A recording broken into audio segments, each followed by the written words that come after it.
दीपक नंदी जी, इनको property line डालनी थी तो गुजरात की जो फर्जी जमीन थी वहाँ नहीं डाली और मिट्टी की जगह TSN senior secondary school Lohagal Ajmer. Corona काल में अब पाएं एनुअल फीस पर 6,000 रूपए की छूट। टोटल फीस 18,000 रूपए for classes 11 science commerce art. No admission fee, no lab fee, free activity. देखिए क्या है कि नगर निगम अजमेर की एक अमृत योजना थी। अमृत योजना के तहत उसमें सरकार का पैसा आना था और उसमें करोड़ों रुपए का ये जो योजना है, इसके तहत इस योजना के तहत करोड़ों रुपए के काम होने थे। उस करोड़ों रुपए के काम में प्रॉपर्टी उसका होना था। ये सीवरेज लाइनें डलनी थी, दरगाह में डलनी थी, कल्याणीपुरा में डलनी थी और सब जगह घर पे भी और घर से बाहर उसको कनेक्ट करना था।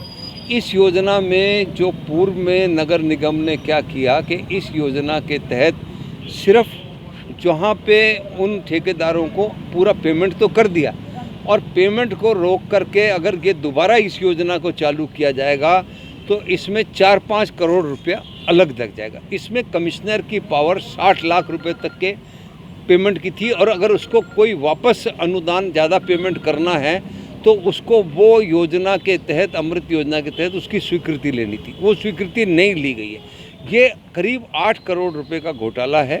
इस घोटाले की जांच हो, इसकी ACB से जांच हो, इसका मुकदमा दर्ज हो।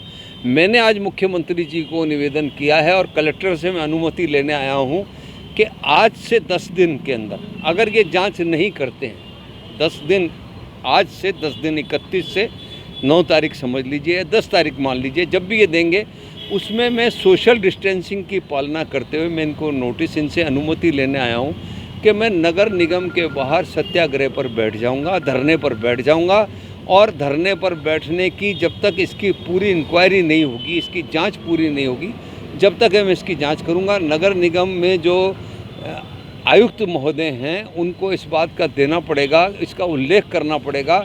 सेक्शन 5 के अंदर उसमें ये था कि अगर जैसे पूर्व में ये आ चुका है कि JEN AEN कि हमने तो इनकी चार्जशीट प्रेस्क्राइब की थी, तो जब आप चार्जशीट प्रेस्क्राइब करते हो तो इनके खिलाफ मुकदमा दर्ज क्यों नहीं कराया?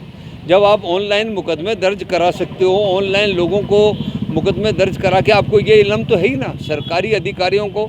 ये करीब 8 करोड़ रुपए का घोटाला है। इस 8 करोड़ के घोटाले में ये सारे अधिकारी मिले हुए हैं। मैं अभी मेयर साहब को भी दे के आऊँगा कि इसकी विस्तृत जाँच हो और मेरी माननीय मुख्यमंत्री जी से है कि इसकी जो है पूर्ण रूप से जांच हो करके अगर ये दोबारा टेंडर होते हैं, जो निविदा हुई है, और अगर ये निविदा होती है तो 5-1 करोड़ रुपए इसमें और ज़्यादा लगेगा। जहाँ पर ये सीवरेज की ये खुलनी थी, जहाँ पर ये सारी होनी थी, वहाँ नहीं हुई है।